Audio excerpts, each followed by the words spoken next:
So currently we're working on launching Trexo Plus into the market. It's our first product and it's designed to help children with motor impairments experience walking. We're very excited to start our clinical trials and we hope that it can bring some real good to these kids. I think the most exciting is around the technology of computer vision. As a visually impaired person working on the iPhone some years ago, I was mostly excited about the camera app and just taking pictures. But I think what computer vision has been able to do for us and for others is now be able to detect scenes around you, or be able to tell you how many faces are in a photo, or if the face is, what quadrant of the screen is it, the top half, the left half, bottom.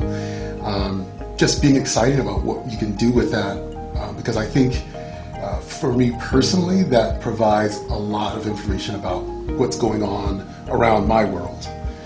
So I think computer vision is a very, very powerful thing, and I'm very excited to work on that. What pertains to this, the most exciting project working on here is using personalised computational models of the human to use it for surgical planning and designing of surgeries and implants for children with cerebral palsy and other paediatric conditions. So you can do the design of the surgery on a computer, and you can test the surgery on a computer, and then you can design the actual implants and the derotations of bones and all that sort of stuff, and then design the surgical instrumentation to allow those surgeries to be done.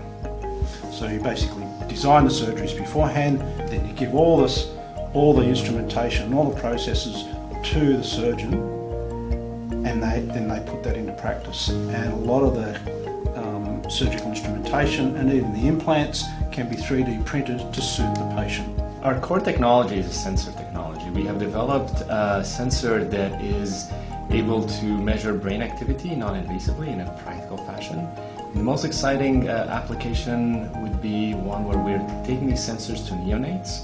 So we have a collaboration with a hospital in Washington, and we're taking these adult-sized sensors and shrinking them in size and putting them on neonates. And it's exciting for me because the first time I got to try to put those sensors on a baby, I thought it was cool. And then when I realized really the need and value of these sensors for that population, it kind of got us a little bit more bolstered there.